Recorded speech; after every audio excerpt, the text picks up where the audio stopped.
Thank you, Don. It's an honor to be here. I appreciate you asking me to come and talk about our story. So just give you a brief background on the company. So the company name is VHV Company, formerly known as Vermont Heating and Ventilating Company. We have about 170 employees. We're a full-service mechanical construction and service company. We do commercial work, institutional work, industrial type work. We do work throughout Vermont and into New Hampshire. We have about 65 pickup trucks and vans. You may have seen us on the highways or the back roads of Vermont, big blue VHV on the side of the truck. So hopefully some of you are familiar with our company.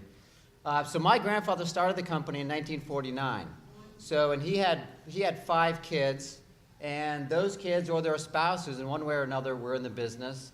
And then, of course, that fostered the 3rd generation, of which I'm a part of. And so I've been with the company now, running the company for about 20 years. And about in 2015, I kind of found myself thinking about, okay, well, what is my succession plan? I became really the only family member left in the business. All of my uncles and cousins and different members of my family in one way or another had retired or left or moved on in some way, form or fashion. So I found myself, and my kids are young. I wasn't really planning to wait 20 years to find out if they might want to be in the heating and ventilating business. So I started thinking about what my options were. And so, like many small businesses, I constantly get solicitations from investment bankers, which is a fancy word for a business broker. And I finally got a solicitation. I decided to give them a call and say, okay, let's go for it. And so I was really looking looking at strategic buyers or private equity, or I wasn't sure what was going to happen, but I figured I would just see what happened. So lo and behold, about 6 months later, I actually got an offer for the business from a small private equity firm. It was 2 young gentlemen, recent Harvard grads, and they probably weren't even 30 years old. And fortunately, I think their rich parents or rich uncle got cold feet or didn't know what they were doing making this offer. And so the deal fell through, but I started really asking myself, what am I doing? Am I really going to sell this business to people that don't know anything about our business, don't have a connection to the community, don't have any history with our company? And I really thought there had to be a better way. And so I really started investigating the ESOP. I started learning more about it. I went to webinars and just did self-study and really started going down the path. It made a lot of sense. We're an S corporation, so there was tax savings. So I continued down that path. And then about late in 2016, and about October of 2016, lo and behold, the broker was still working in the background, by the way. I got another offer. And so this one was from a much bigger private equity firm.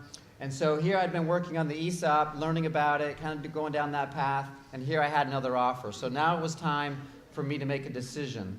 And it was a fork in the road. And so I chose the ESOP path. So unfortunately, I had to tell the broker that I'm sorry, but I'm going to have to reject that offer. I think he called me a communist or something like that. And so we continued down the ESOP path. And so so I went out and I hired the necessary professionals. There's a lot that have to get involved. Probably about a half a dozen. Some of who are here today. I don't know if Tabitha is still here. Tabitha helped me a lot. Thank you, Tabitha. And so by February of 2017, we closed the deal. And the primary reasons for me were some I've already mentioned, but it's really about maintaining our independence. There are some financial reasons to do it. There are some financial reasons not to do it from an owner perspective. But for me, it was mostly about remaining independent, keeping things local, and trying to add value to the employees. So here we've been 11 months now. We're still extremely green, still learning the process. you know, there's a lot to it, but soon after we closed, so I sat with the employees, explained to them what we were doing, and I basically explained to them, you know, look, you guys are no longer working for the man in the corner office, which was me. You're now working for yourselves, and I think that means something to people. You know, there still is a hierarchy. There was sort of a joke around the office that, well, I'm an owner now, right? So I'm kind of calling the shots, and like, no, that's not the case. There's still a hierarchy of management, and you know, that's just the way it is. Nothing's happening from a management point of view. But anyway, so I'm happy to report that in 2017, we'll be making a fairly significant contribution to the employee stock ownership plan, and we're largely able to do that because of the tax savings. So a lot of the tax savings, the money that would normally be going to Uncle Sam and